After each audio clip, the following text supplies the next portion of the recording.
Hey Moon lovers, welcome to another episode of All Things Moon, Lunar Wisdom for Everyday Life with myself, Kelly Jones. And I am very excited today because this is my 50th episode. Not my 50th birthday, unfortunately. That was like 4 years ago. But yes, All Things Moon podcast 50th episode. I've made it. So I still can't believe that this is episode number 50.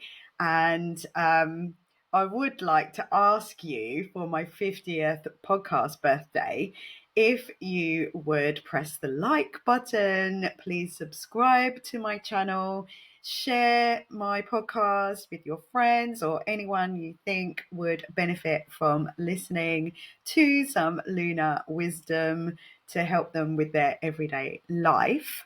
And to celebrate, so if you could do that for me, what I am doing, I was thinking, what could I offer that I could take 50% off of? Because that's a massive, massive offer, isn't it? Because I am still offering 22% off of a personal birth chart reading. So that's where you get an hour and a half of my time and we dive deep into your own personal chart.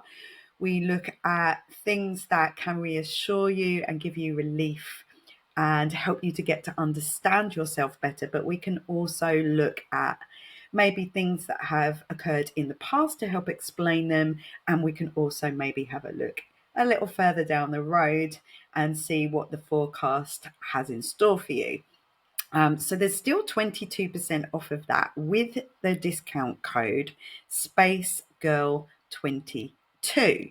And I will put all of that in the show notes.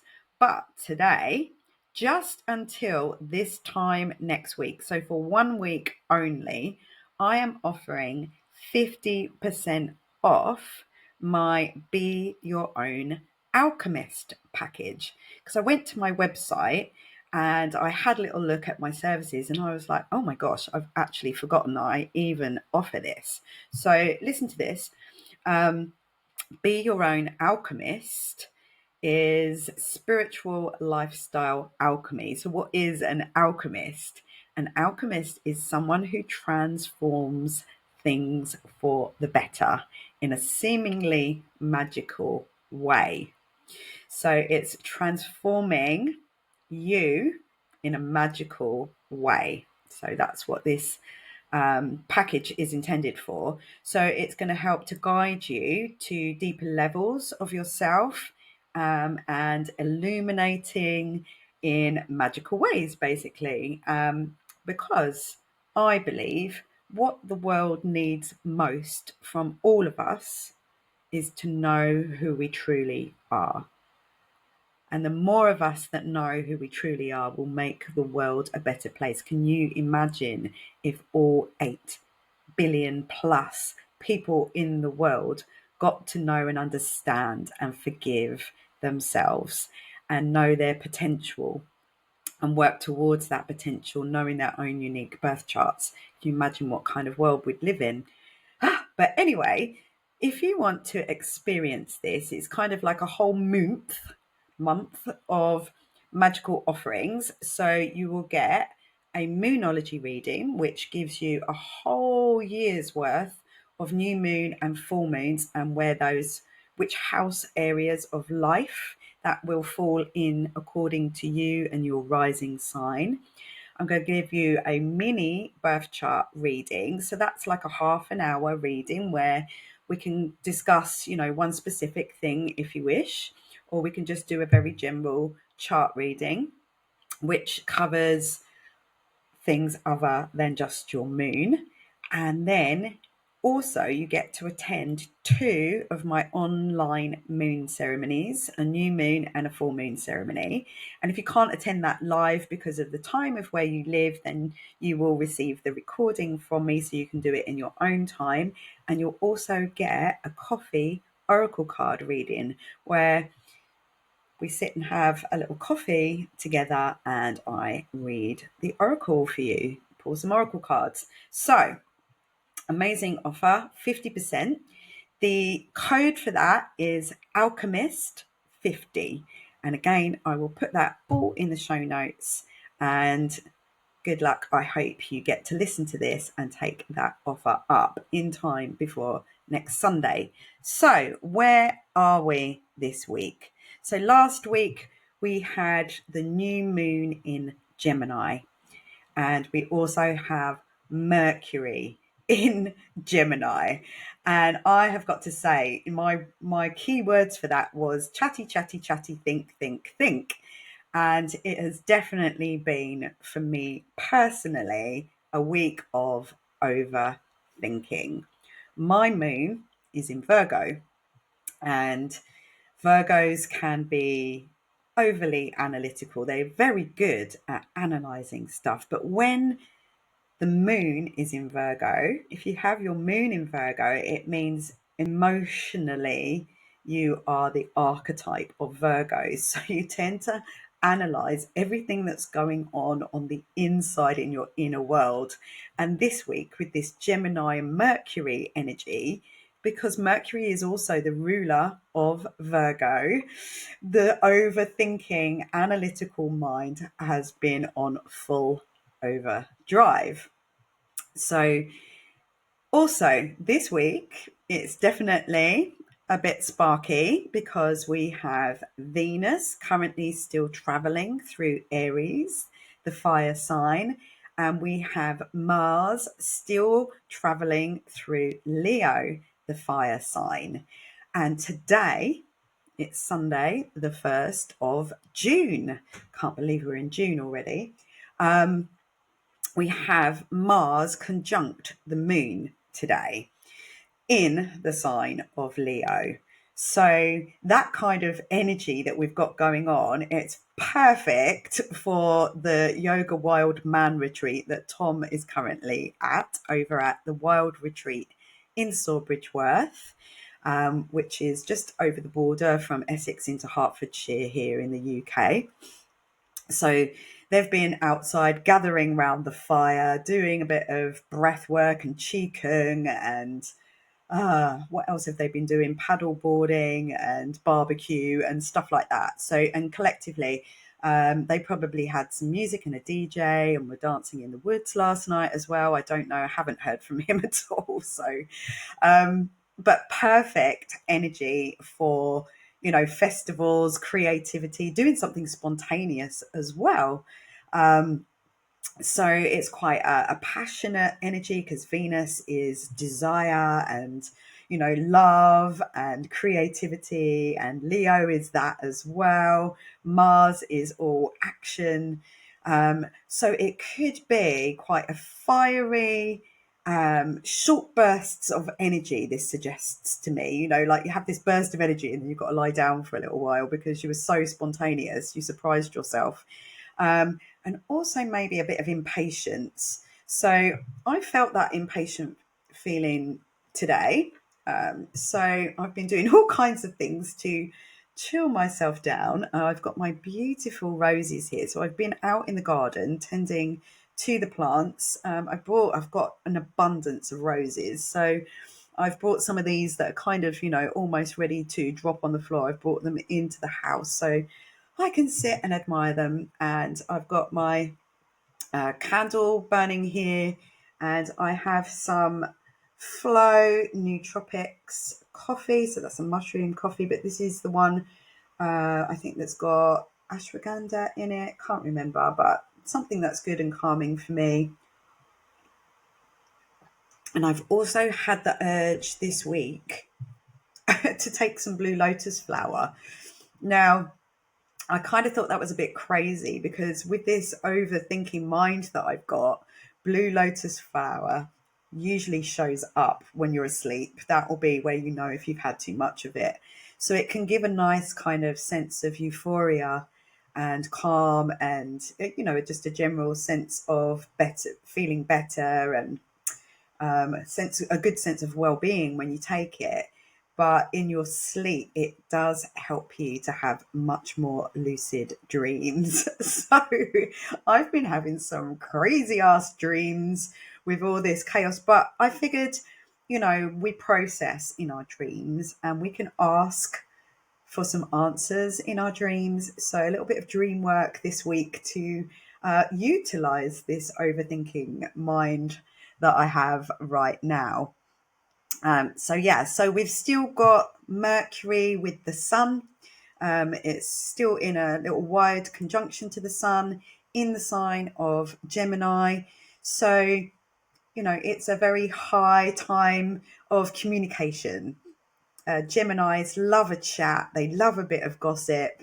They would make really good journalists. Mercury is all about how we communicate. It's all about short trips, about knowledge, a thirst for knowledge.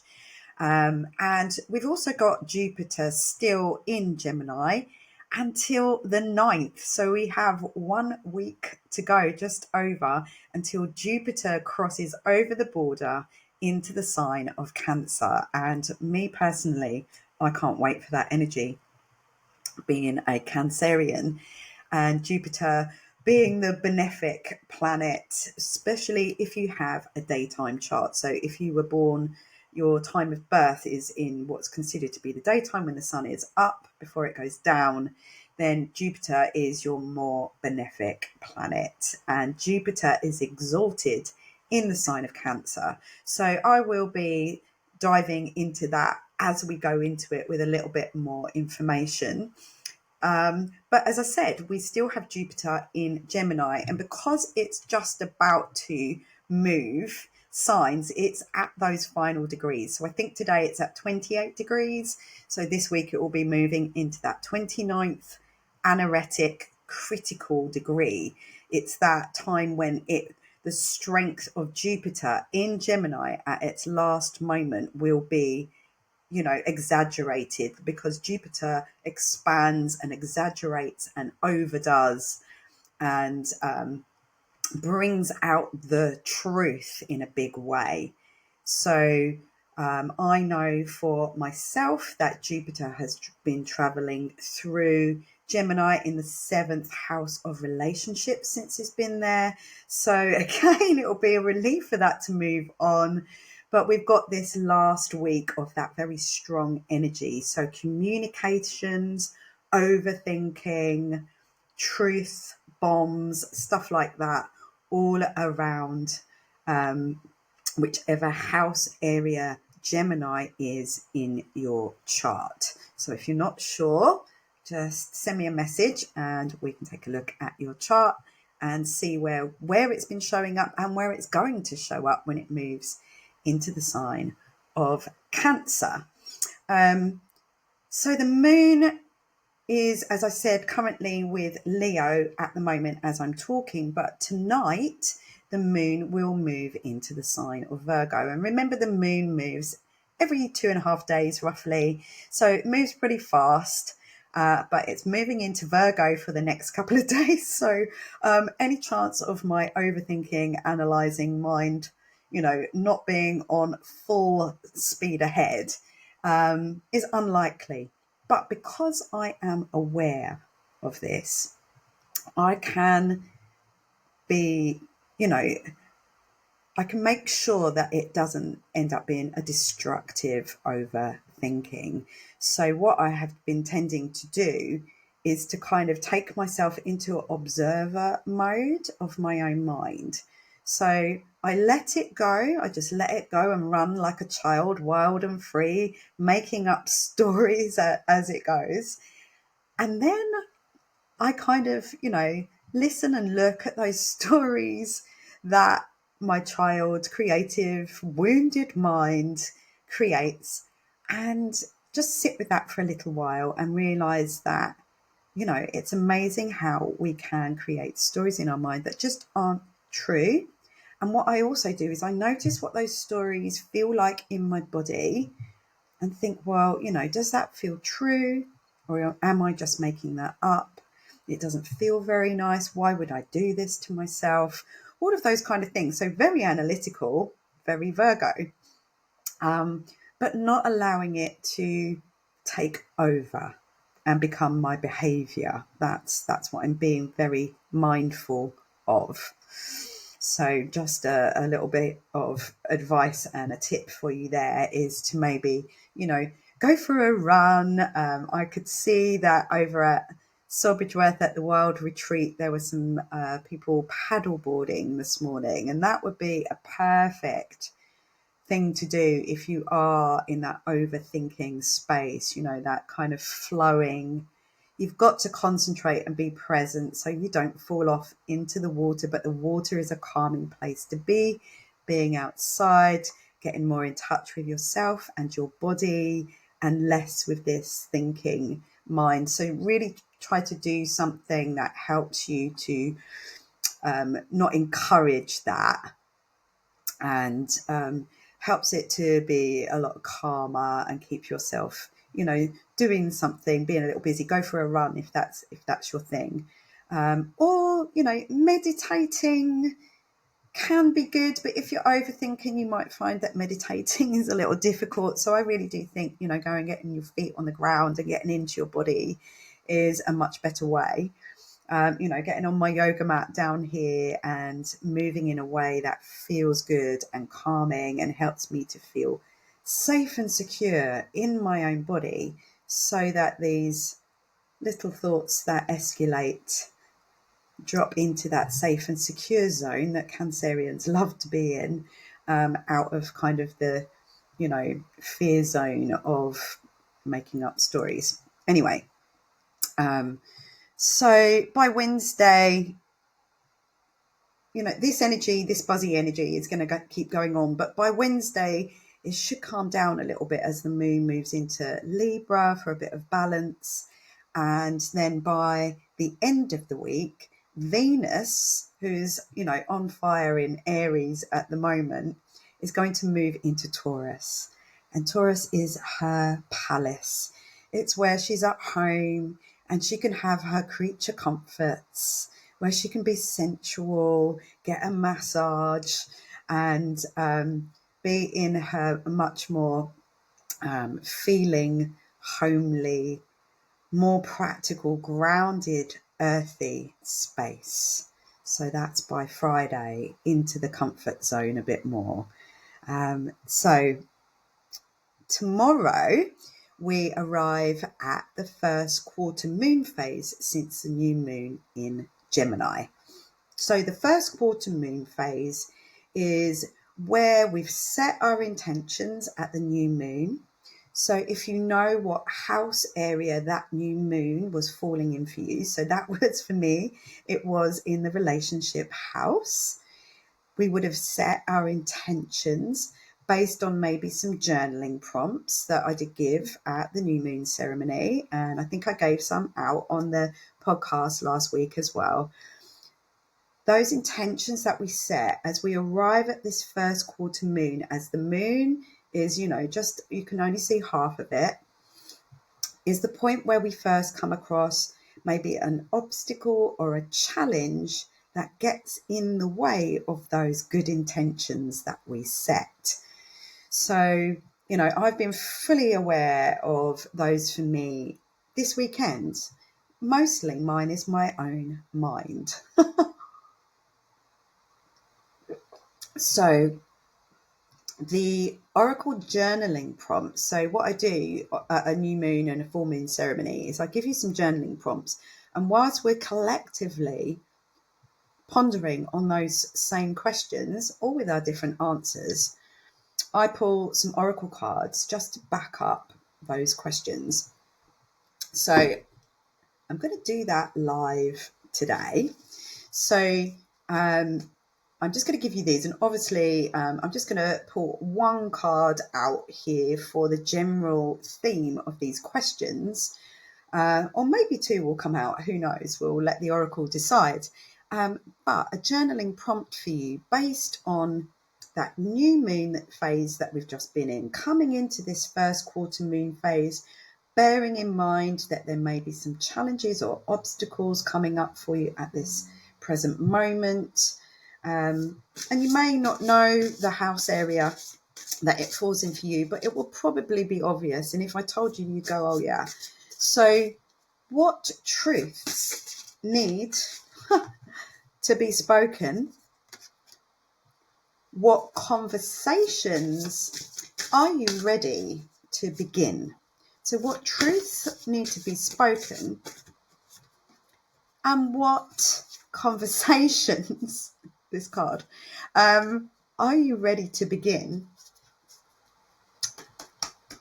And what stories are you telling yourself that no longer serve who you are becoming?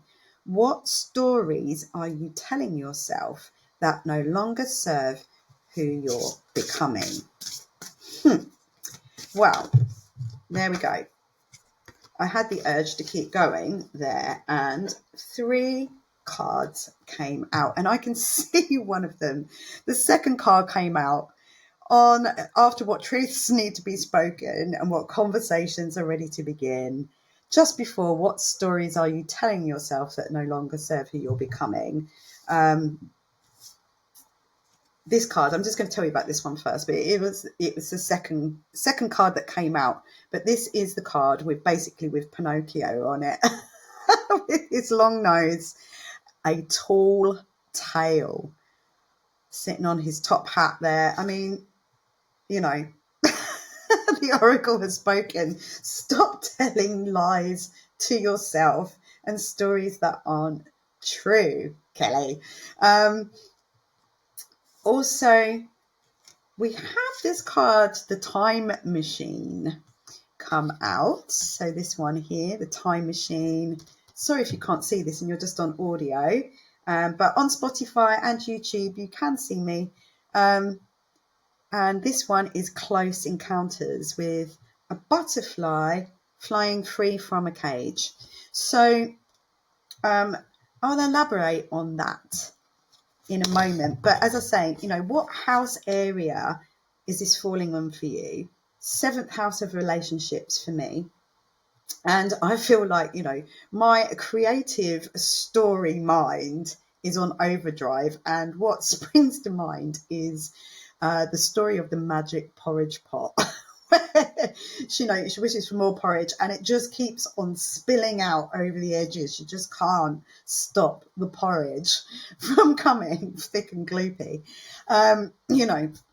So, but I am really, really grateful for the fact that I know all of this stuff and the likelihood of it coming up in these areas. So, let's have a look. So these are the Colette Baron Reid books, and I think I need say no more when it comes to the tall tale card. But let's see what the Time Machine card. I'm just going to get my glasses. I've gone without headphones today. You may have noticed the recording quality isn't as good without headphones, but I just didn't want to listen to myself any more than was necessary. But I do need my glasses. So the Time Machine, what does that mean for us? So it's all about inherited patterns, conditioning, lessons that we've already learned.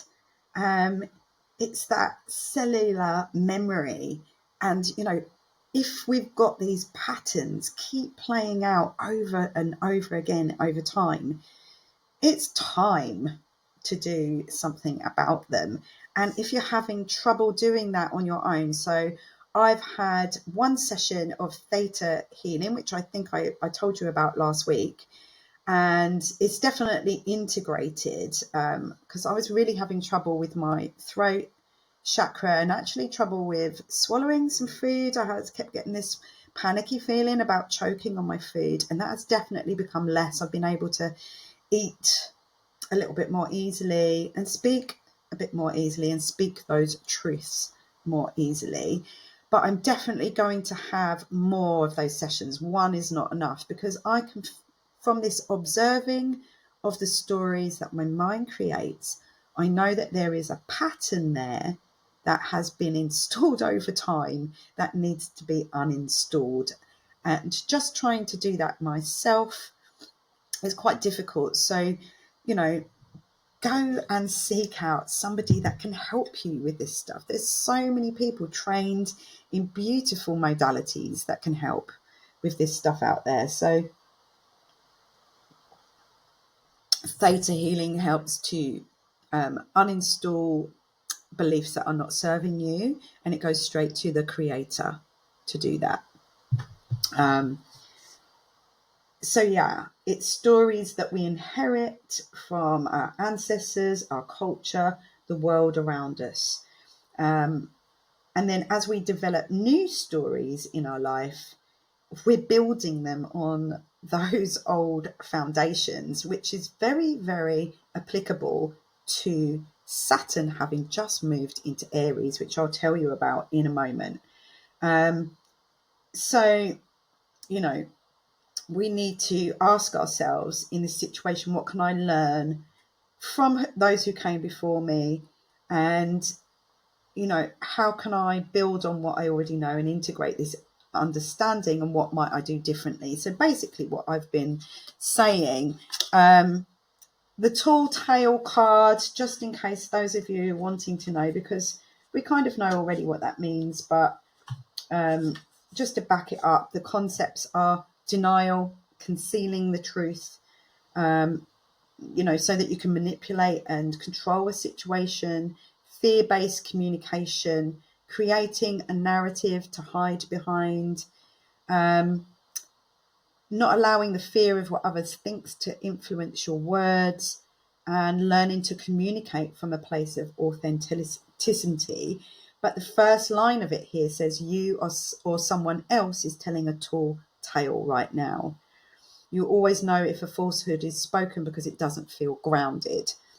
And so that's another way, dropping into your body and noticing whether, if that thought makes you feel over the place and ungrounded, then it's not true. You need to feel it really strongly in your body. Is this true? Yeah. So, you know, whatever lie you're caught up in, it's, you know, don't believe that the truth is that we are good enough, you know.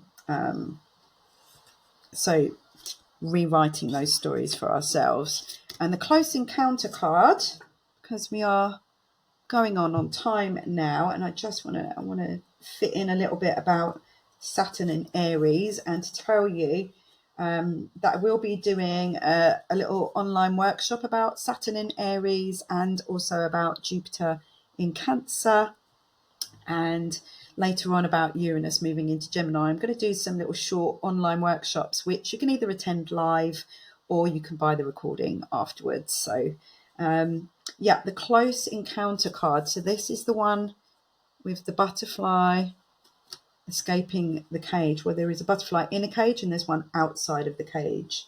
So vulnerability as a strength, letting others see your wounds as well as your strength, and setting healthy boundaries. So this is a time of connection that asks for you to be vulnerable and authentic.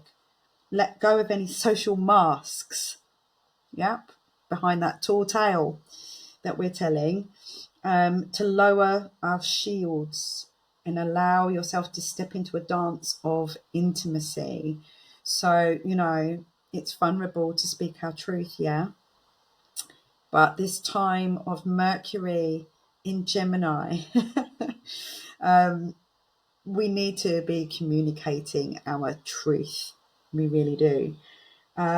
So hopefully those messages help you. If you've got any questions about any of that, please do contact me. You know, I keep saying, you know, please contact me. I love to talk. I love to chat with people. So, you know, so just coming back to what I was talking about, Saturn. So Saturn is about foundations and structure. And last week, the day of our beautiful lunar flow retreat, let's take these off, our beautiful lunar flow retreat that me and my friend Natalie Day did together. We did 2 Strala yoga sessions, ended up being an astrology lesson. It was supposed to be a moon ceremony, but it really ended up being an astrology session because we had lots of people with lots of questions. So I've actually booked a few people in off the back of the 2 retreats that I've done recently. So next week I am full on astrologer. I've got quite a few clients booked in, 2 in one day and stuff like that. So busy, busy, busy for me coming up with that. And we did a lovely sound healing, and Natalie did some Reiki and crystal healing for people, and had a wonderful day. And that day was significant because Aries, Saturn moved out of Pisces, where it's been for 2.5 years, swimming around, floating around, trying to build some structure on an illusion. So that Neptune energy that we had going on in there as well. Neptune moved a little while ago into Aries, and now Saturn has joined Neptune at the very beginning degrees of Aries.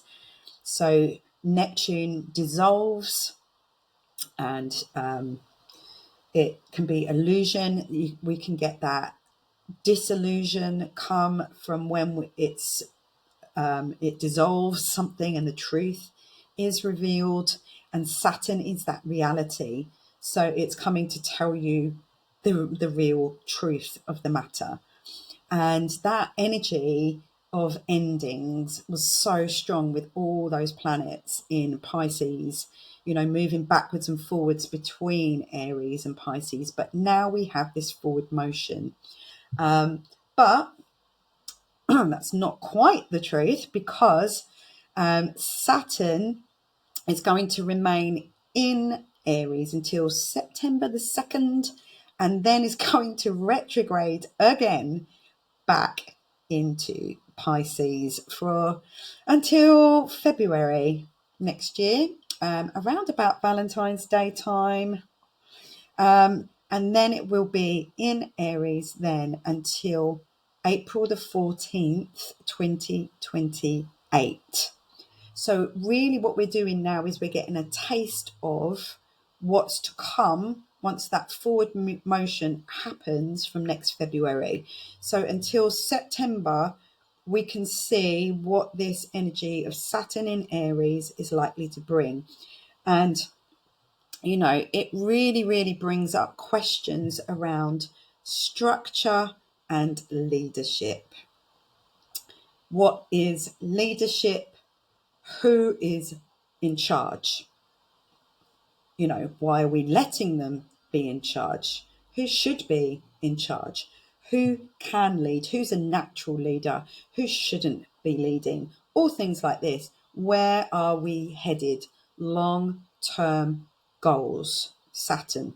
Yeah, it's that Capricorn energy of long-term goals. And it's asking for, in Aries, that new beginning, pioneering spirit of Aries is asking for new leadership, new leaders with a healthy sense of responsibility. It also, more than anything though, is asking us to take responsibility for our own personal authority.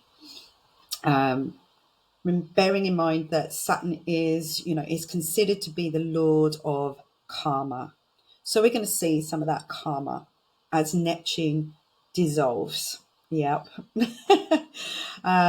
Dissolving the dream, but also Saturn can put structure and foundations into the dream. Aries is all about moving forwards, taking action.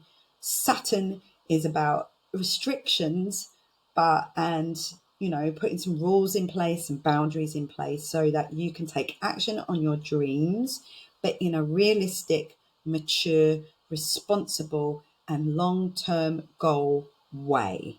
That's it in a nutshell, really. But I think, Saturn tends to press on the areas of our lives where we need to take more maturity, more responsibility, where we need to step up, be a grown-up. Yeah. It highlights where we need to do our most growing up.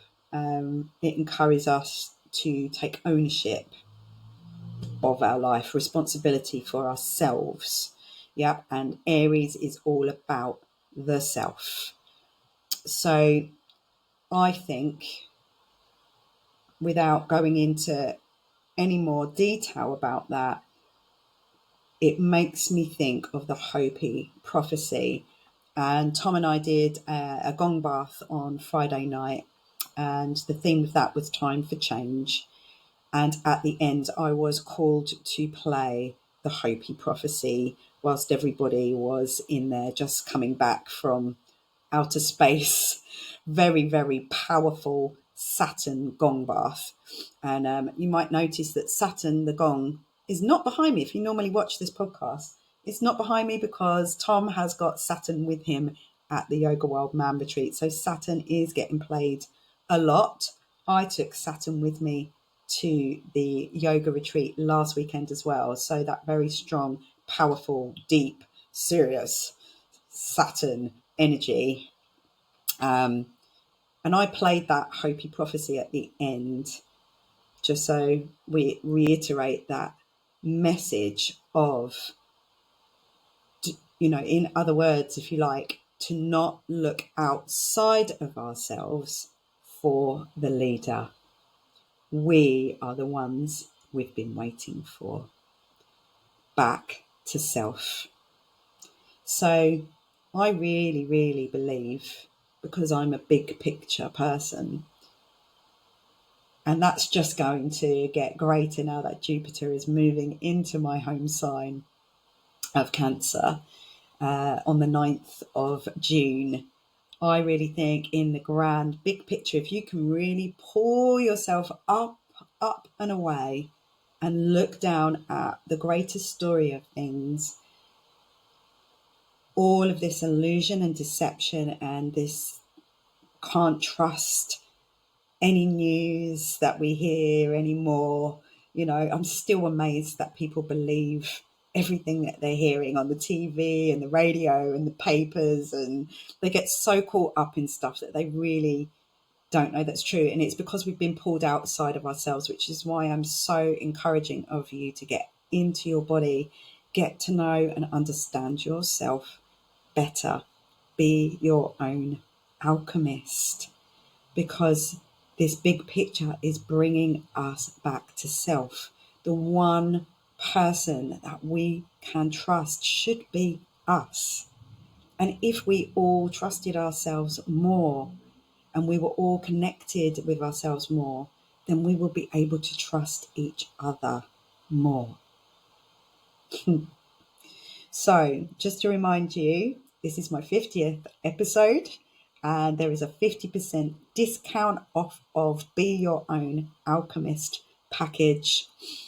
The code is Alchemist50, that's all in capital letters, and I'll pop all of that into the show notes. And please, just to remind you to press the like, the subscribe button, to share, and help me get this out into the world, and help me fulfill my purpose in the world, which is sharing all of this information with you.